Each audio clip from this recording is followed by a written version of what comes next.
What's up, guys? It's Graham here, and we gotta talk about what's happening with housing prices, because despite record high values, constant increases, and the worst affordability in 40 years, there's actually some good news in that a few major housing markets are finally beginning to fall. For example, one market just dropped 3% thanks to rising inventory. Two other states are starting to witness price reductions with more available homes than there are buyers, and 24 of the largest 150 metros are already seeing year-over-year declines. But of course, to make matters even more confusing, some markets are only getting more expensive, with places like San Diego seeing a 9.2% increase, Las Vegas starting to rebound as prices go up by 7.8%, and more specific metros are appreciating by more than 20%. That's why I thought it'd be really interesting to break down exactly where housing prices are falling the most across the United States, why median values could actually begin to come down over the next year or two, and then most importantly, what you could do about this to come out ahead on today's episode of Don't Forget to Click Clinical Pattern of Peaks and Valleys where prices rise and fall on a rather consistent basis, as you can see here. That's because historically, people are most likely to buy a home and move around spring and summer, and sellers are most likely to take their homes off the market in the winter,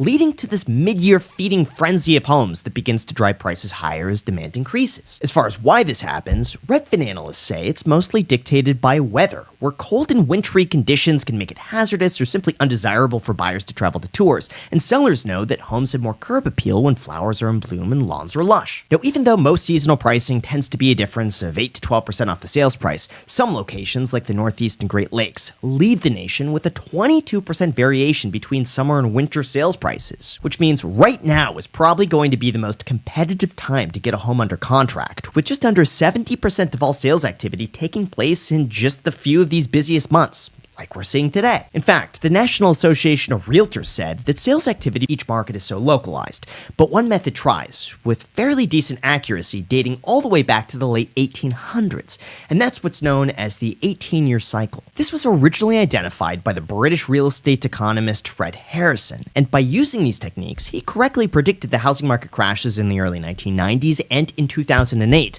a full decade before they happened, and according to him, he thinks the next real estate crash is going to occur in 2026. As he explains, every 18-year cycle begins with a 14-year expansion where prices rise, followed by a subsequent 4 years where prices fall, and it all begins once a market starts recovering from a crash. During this time, demand is low, the market is uncertain, banks aren't lending a lot of money, and new construction somewhat stall. However, in the next phase, demand begins to pick up, rents begin to increase as more inventory gets sold, and construction picks up to satisfy some of the extra demand.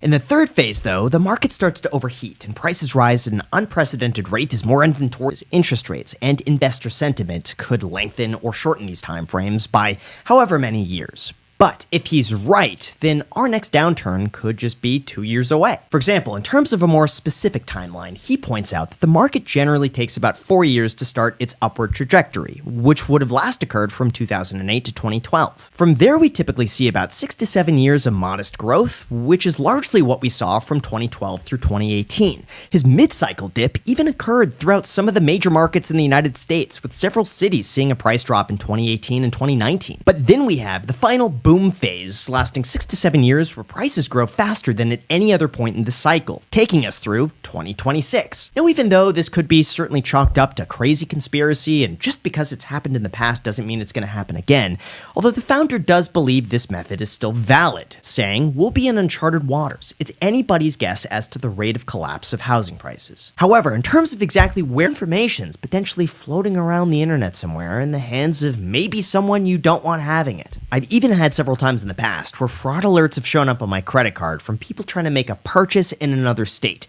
This has happened for over a decade now, no matter how careful I try to be. Now, of course, the good news is that you have a right to protect your privacy and request that data brokers remove the information they have about you. The bad news is that this could take years to do yourself manually, which is why our sponsor, Incogni, is there to help. They could do all the work for you by reaching out to data brokers on your behalf, requesting your personal data be removed, and dealing with any objections the websites or data brokers might have. And since many data brokers continue collecting your information even after they've removed it, Incogni also takes care that your data stays off the market by conducting repeated removal requests. All you have to do is create an account, grant them the right to work for you, and sit back while they keep you updated every step of the way. So if you're interested in having your personal data be removed, check out Incogni at incogni.com/Graham or use the link down below. And most price growth and most oversaturation to the point where now they're no longer the most cost-effective and are no longer the most attractive, leading, of course, to, in some of these areas, more supply than demand. Of course, in terms of more specific cities, Realtor.com reported on the 11 markets that are seeing the largest decline so far in the United States.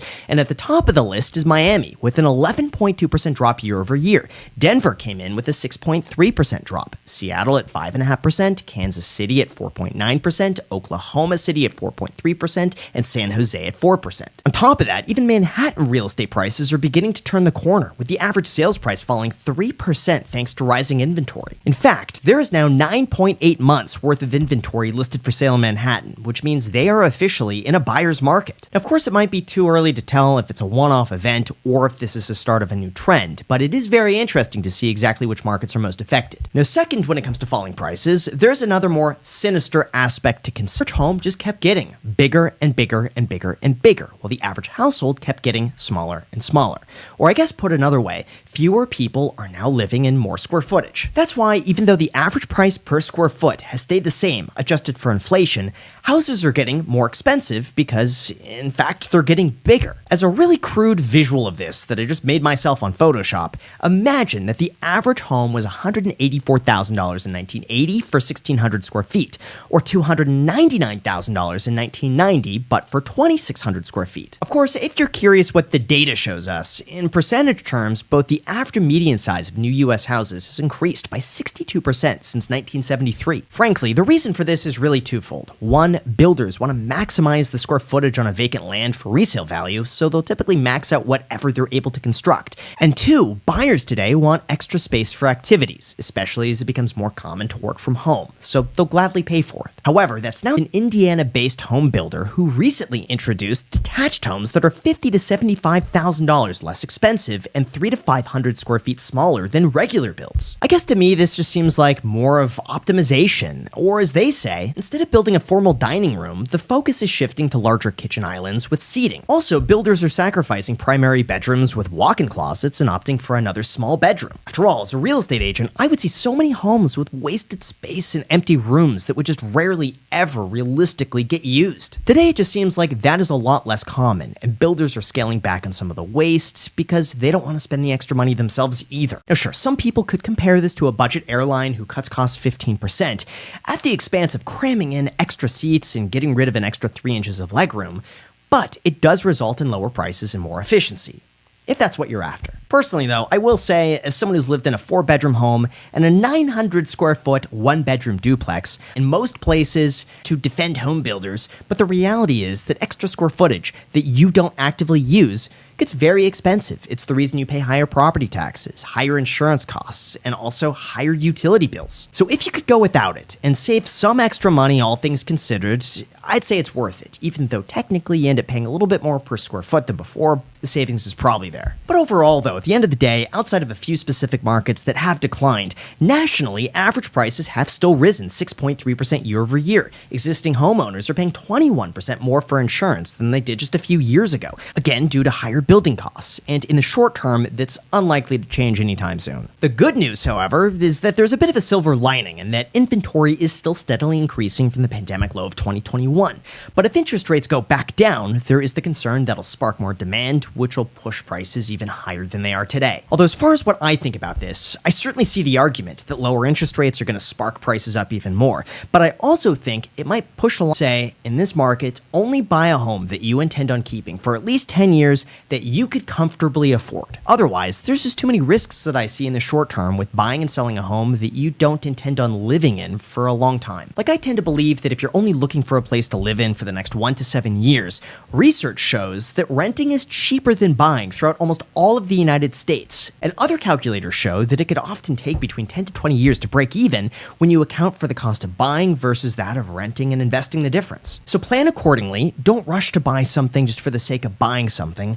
Recognize that renting throughout the United States is often a lot cheaper in the short term, and be careful about what you lock yourself into. I'd also like to know what you think about all of this down below in the comment section, especially if you believe in the 18-year real estate cycle and if we're at the end of it. So if you leave a comment, that's great. I'll do my best to respond to as many of them as I can.